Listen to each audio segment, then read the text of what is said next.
Tidak. Jadi di seluruh alat-alat yang tidak berkaitan dengan informatika silakan disimpan di dalam tas. Nah, siapa ketua kelasnya? Yoga. Hadir nggak semua teman-temannya? Enggak, Bu. Dua nggak hadir, Bu. Siapa yang nggak hadir? Putri yang besar sama Nani, Bu. Apa keterangannya, Yoga? Putri izin pergi, Bu. Alif pergi ke Lampung. Oke. Jadi ada dua teman yang tidak hadir pada hari ini. Nah, sebelum kita memulai pelajaran kita hari ini, ada baiknya kita berdoa terlebih dahulu. Berdoa dimulai. Doa selesai. Nah, Ibu ingin membahas sedikit dulu materi kita yang sudah kita pelajari minggu lalu. Nah, jadi minggu lalu kita sudah belajar mengenai cara berpikir komputasional. Di mana caranya ada 4. Yang pertama adalah menggunakan algoritma, yang kedua menggunakan optimasi penjadwalan, yang ketiga menggunakan struktur data, dan yang keempat menggunakan representasi data. Nah, minggu-minggu sebelumnya kita sudah belajar 2 caranya, yaitu algoritma dan optimasi penjadwalan. Jadi hari ini kita akan belajar cara yang ketiga, yaitu mengenai struktur data. Nah, Anda semua coba bayangkan memiliki sebuah koleksi buku, rak buku. Nah, tentunya kita akan mengatur buku-buku tersebut berdasarkan kategori-kategori tertentu. Nah, gunanya apa? Agar kita mudah menemukan buku tersebut ketika kita membutuhkannya.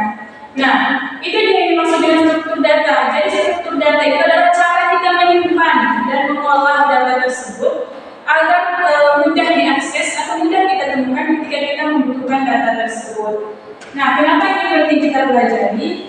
Agar kita dapat lebih mudah menemukan data ketika kita membutuhkannya. Nah, ada pun contohnya. Ini menurut Anda semua ini gambar apa? Contoh daftar perbelanjaan Ibu.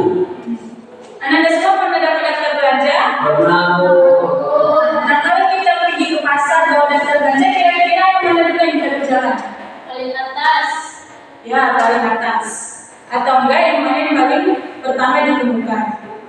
Nah, inilah contoh dari struktur data. Nah, contoh lain tadi adalah daftar absensi siswa. Nah, di daftar absensi itu kan nama-nama anak diurutkan berdasarkan abjad. Agar apa? Agar kita mudah menemukan nama anaknya di daftar absen tersebut. Nah, itu adalah contoh dari struktur data.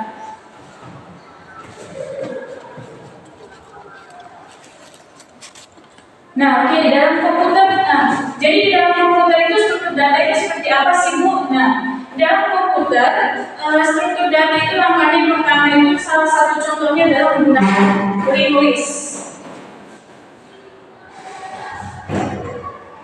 Linked list. Nah, Anda perhatikan ya, nanti saya tanya satu-satu. Nah, di linked list ini, gambarannya seperti ini.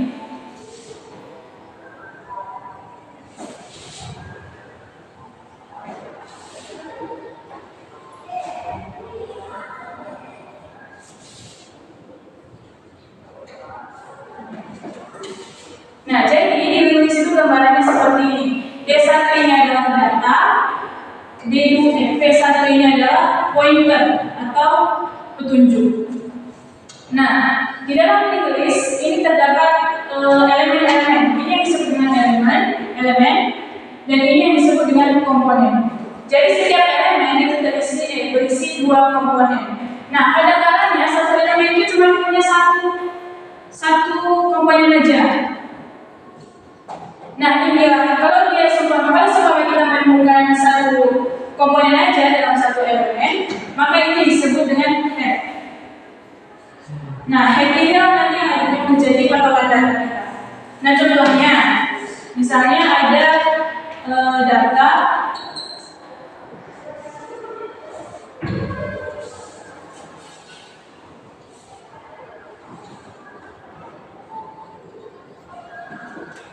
Nah, misalnya ini, kira-kira yang mana headnya? Ya, kenapa yang A ya, Kak? Kenapa yang A yang jadi head?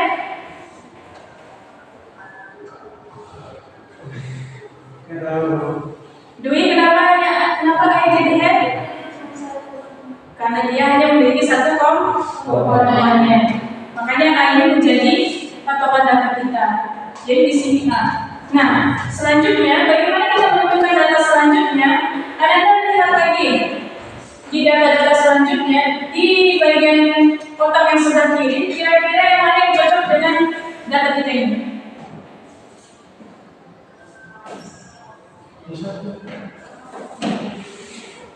Kan misalnya A, berarti yang selanjutnya datanya juga harus berarti yang mana?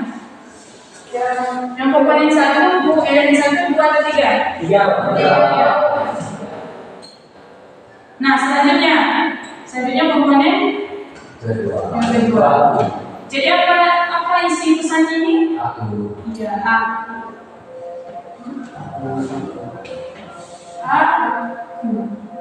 Aku. Nah, ini kan untuk membentuk komponen selanjutnya. Apa enggak sampai sini? Atau ada yang ingin ditanyakan?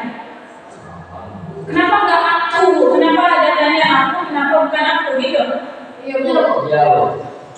Nah, jadi di setiap elemen, nanti elemen yang satu ini akan menentukan data selanjutnya. Jadi kita hanya berpatokan di sini. Sebelah kanan. Itu sebabnya A ini kan kita tahu selanjutnya buka karena ini berarti data sebelumnya. Nah, itu sebabnya jadi datanya aku. Oh, sampai sini paham? Nah, di sini ada aktivitas individu. Anda silakan dibacanya. Aktivitas kerjakan soal level. Sisi mengirimkan sebuah kata rahasia kepada Ben. Sisi memberitahu petunjuk berikut ini kepada Ben. Yang pertama itu bagian atas dari setiap kartu ditandai dengan persegi panjang berwarna hitam. Yang kedua itu pada setiap kartu terdapat dua buah huruf. Huruf yang berada pada bagian bawah adalah huruf yang harus ditulis sebelum huruf yang berada pada bagian atas. Nah, yang ketiga terdapat satu buah kartu yang hanya terdiri atas satu buah huruf.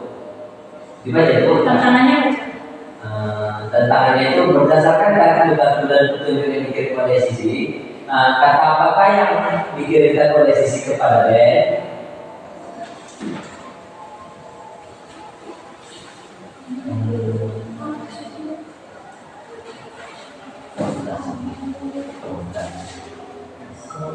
Nah, jadi di sini sisi ini memberikan sebuah petunjuk kepada Ben. Ada informasi yang diberikan sisi kepada Ben dari kartu-kartu ini. Nah, tugas kita adalah menebak apa isi informasinya dari sini.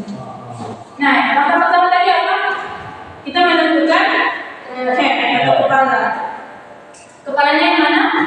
Kartu nomor 7.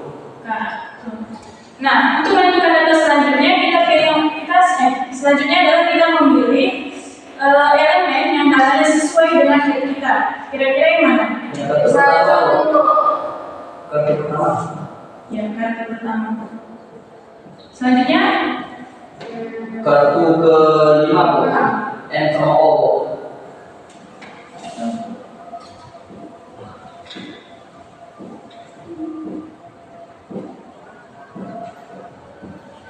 kenapa dipilih ini, Pak?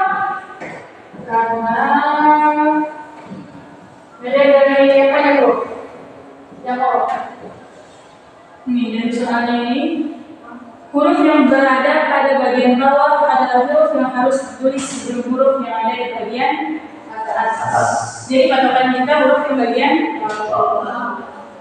Nah, selanjutnya yang mana, Yoga?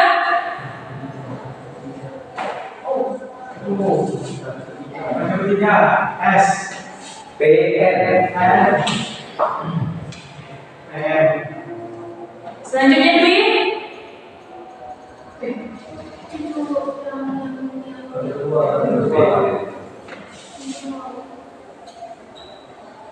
Selanjutnya An.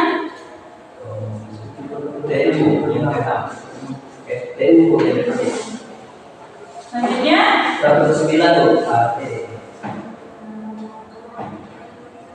terakhir SA. Kartu ke-5. Ya, keempat. Keempat. SA. Kartu ke-8. Kartu ke-8 tuh IS tuh. IS kartu ke-8. Lalu 9 tuh. Jadi kira-kira pesan apa yang diberikan oleh Sisi kepada Ben? Komputasi. Apa ya, Mbak? Kenapa komputasi?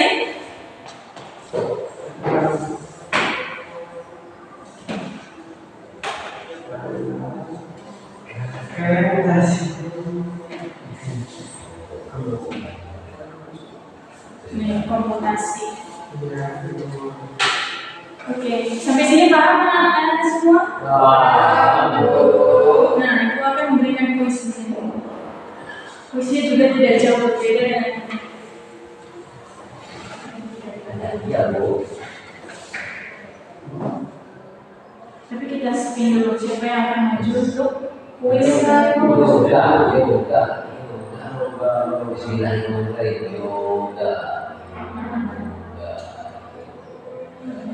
Sekarang tidak ada kita nih.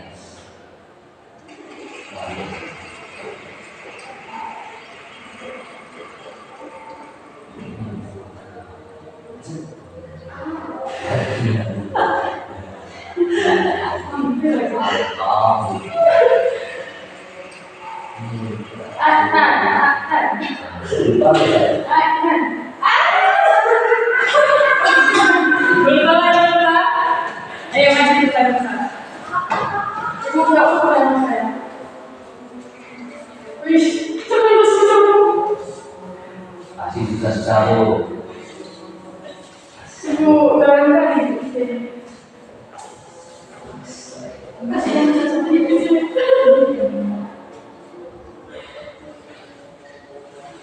Yoga bantu.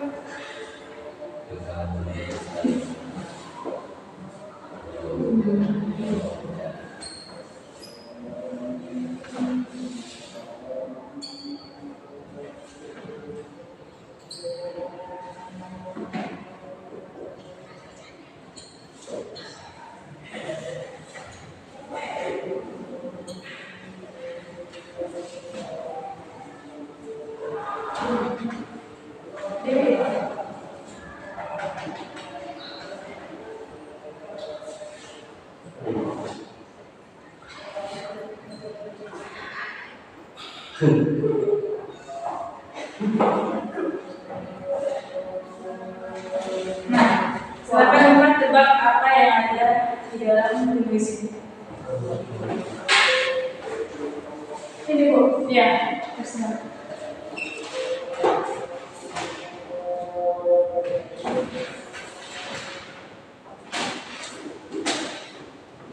Jangan dulu.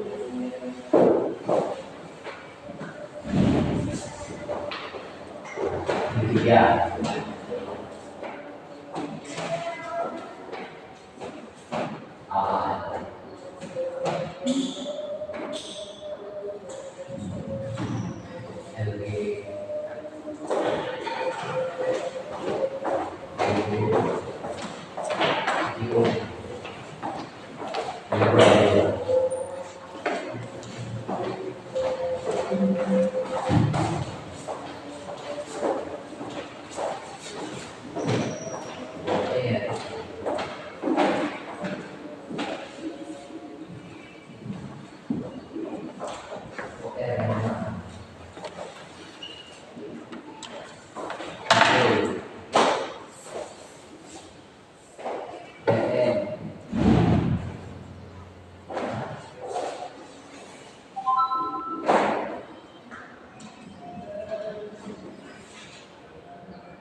Berdua. Ini bisa. Ya.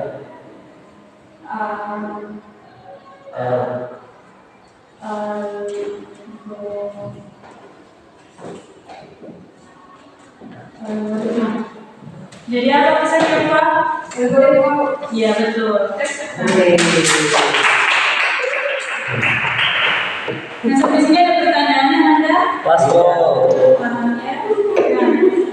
Mungkin waktu kita juga yang sudah hampir habis. Cukup sekian materi kita pada hari ini. Kesimpulannya adalah struktur data ini adalah kita gunakan untuk menyimpan dan mengolah data kita agar lebih mudah saat kita ingin, agar lebih mudah ditemukan saat kita ingin menggunakannya. Nah, untuk minggu depan kita akan belajar langkah atau cara berpikir komputasional yang keempat, yaitu representasi data. Anda silakan baca buku yang telah dikirimkan. Semoga kita dapat bertemu di pertemuan selanjutnya. Terima kasih. Assalamualaikum warahmatullahi wabarakatuh. Waalaikumsalam.